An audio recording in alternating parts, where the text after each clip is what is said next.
Welcome to Breakup Cheater, where real stories cut deep and raw emotions take center stage. Tonight's story isn't just about betrayal. It's about the quiet storm that brews when trust is shattered and love turns into suspicion.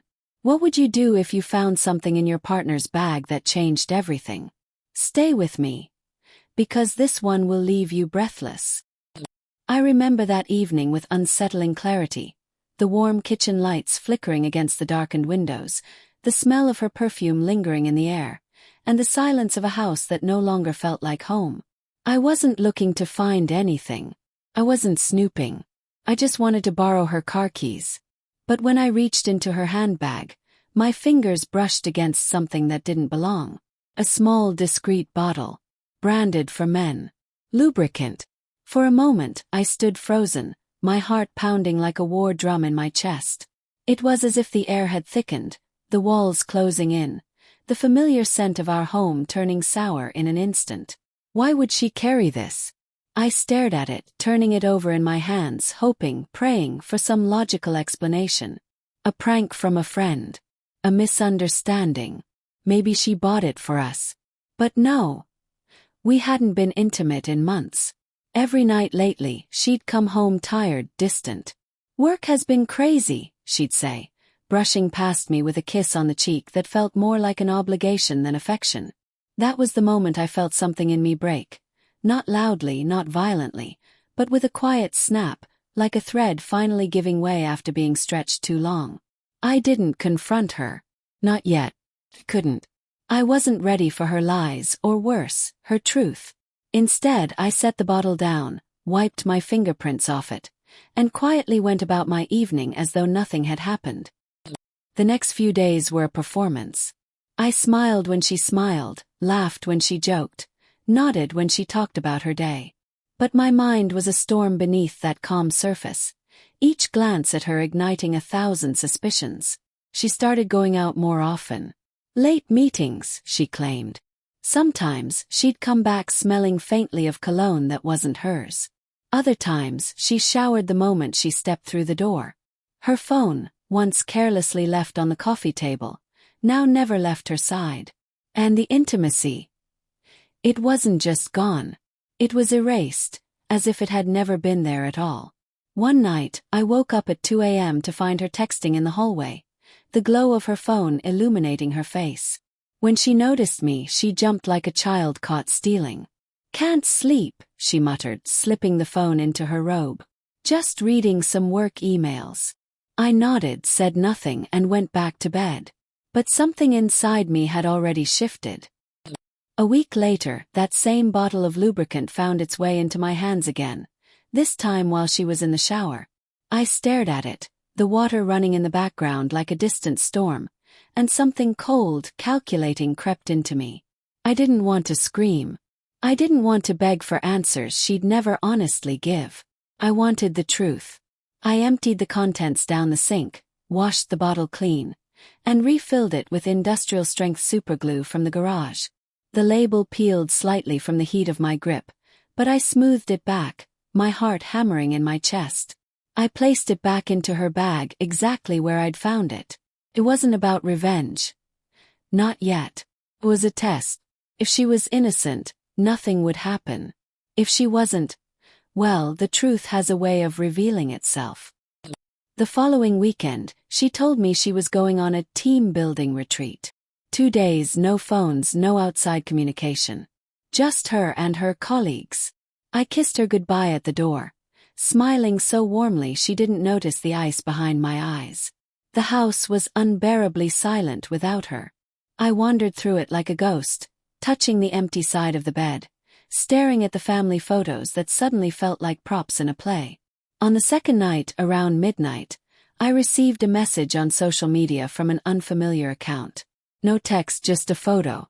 Or, half-dressed, laughing. A man's hand, not mine, on her waist. My stomach twisted. My hands went numb. There it was. Confirmation. She was with someone else. And she had brought that bottle. When she came home the next evening, she limped slightly as she walked through the door. I noticed it immediately. The stiffness in her movements, the way her smile didn't reach her eyes. Long trip? I asked casually, helping her with her bags. Yeah, she exhaled, dropping her coat. Exhausting. I just need a shower. I didn't say anything. Not about the photo. Not about the bottle. I just watched her disappear into the bathroom, steam curling out from the door as the water ran. That night she didn't touch me. She rolled away, her back turned, her phone clutched in her hand beneath the pillow. And I lay there, staring at the ceiling, feeling nothing but a hollow, icy calm. The next few days she grew restless, irritable, distracted. She made excuses to leave the house, but her gait betrayed her, her discomfort growing with each passing day. One evening I found her on the phone in the backyard, whispering furiously. When she saw me through the window, she snapped it shut. Who was that? I asked, stepping outside.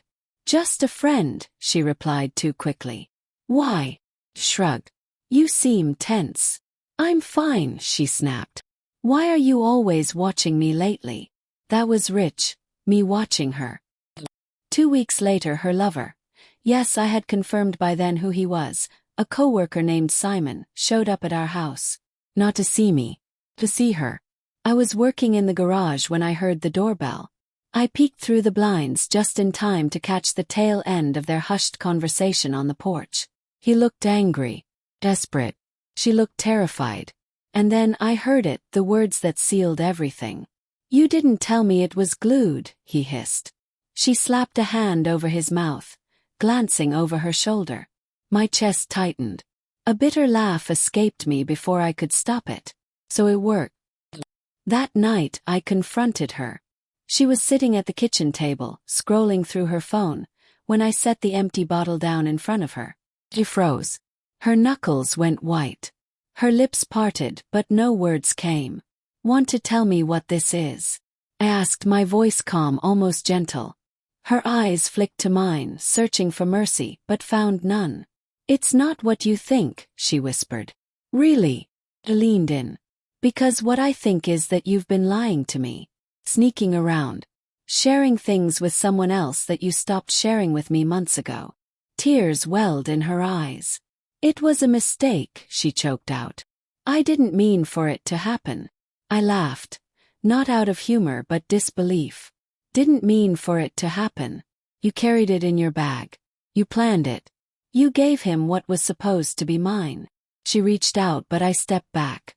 You glued it, didn't you? She whispered, realization dawning. I didn't answer.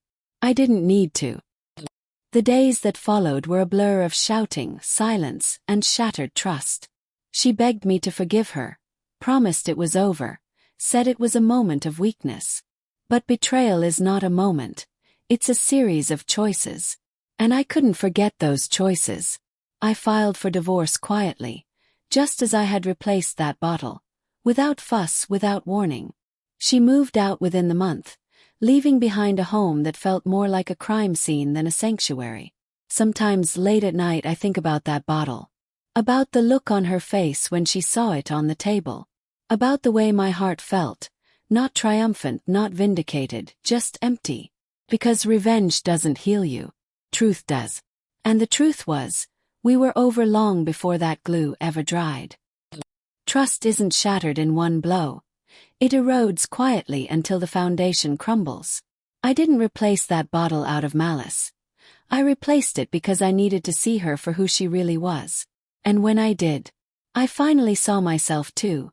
A man who deserved more than secrets, more than lies, more than being a prop in someone else's double life. Now I live alone. The house is quieter, but it's honest. The air is heavy at times, but it's real. And that, I've learned, is better than any illusion. Betrayal doesn't always roar. Sometimes it whispers, and when it does, it destroys more than hearts. It unravels the very soul of a marriage. If this story gripped you, share your thoughts below. What would you have done in his place? Don't forget to subscribe to Breakup Cheater for more hauntingly real stories of love, loss, and the dark turns life can take. Until next time. Keep your eyes open because sometimes the truth hides in plain sight.